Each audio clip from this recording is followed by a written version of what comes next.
Mula Sibulan, babiyahe ng higit kumulang 1 oras para marating ang Bais City, isa sa mga coastal town ng Negros Oriental.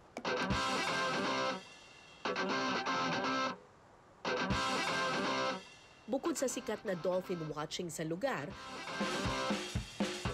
mayaman din sila sa iba't ibang klase ng seafood.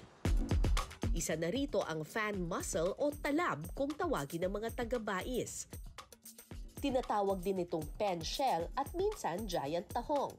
Umaabot kasi ng 10 to 17 inches ang haba nito. Manguha tayo ngayon ng mga tahong. Pero kailangan, dahan-dahan lang tayo kasi kapag masyadong ganun-ganun tayo maglakad, nabubulabog yung putik, yung burak. Di na sila nagpapakita. Dito daw. Ay, ito, nakuha ko na! Ingat lang. Para makuha ang mga talab, kailangan muna itong sisirin at kapain sa ilalim ng dagat. Nakaipit! Pero doble ingat mga kapuso dahil matalas ang dulo ng talab. Uy! Lalaki! Nakakuha ako ng lalaki! Lalaking shell. Sana ganun kadaling kumuha ng lalaki.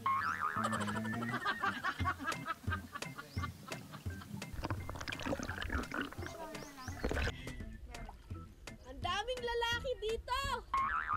Malalaman mo kapag lalaki yung nakuha mong talab kapag patusok siya at pahaba.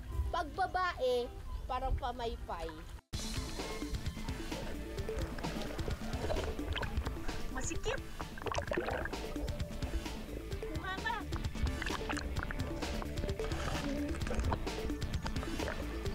Yeah! Babae! Ang sikip. Ang hirap. Pero nahanap.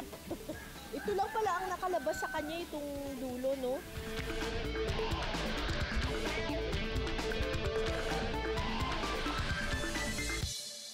Sa loob lang ng kalahating oras, ganito karami na ang nakuha naming talab.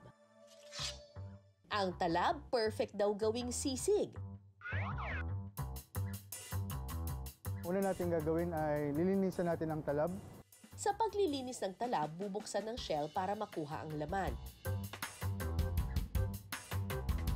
Ito ay nahugasan na natin. Sasangkotsa na natin ito. Ilalagay natin ng butter. Igigisa ang bawang at sibuyas. Medyo maraming sibuyas kasi sisig ito.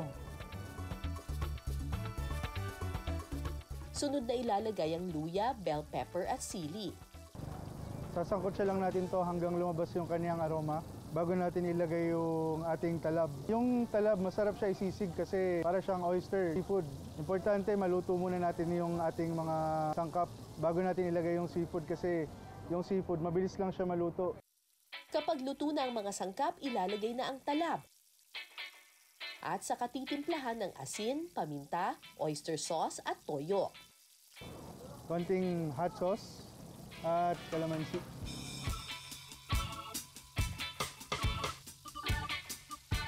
Makalipas ang 1 minuto, ready to serve na ang talab sisig. So, ito na yung ating talab sisig. Kung natatandaan ninyo yung mga parang malalaking tahong or mussels na kinuha natin, eto na yun, ginawa nilang sisig. Ano kaya ang lasa? Lasang sisig. Medyo mas makunat siya ng kaunti kumpara doon sa karaniwang tahong.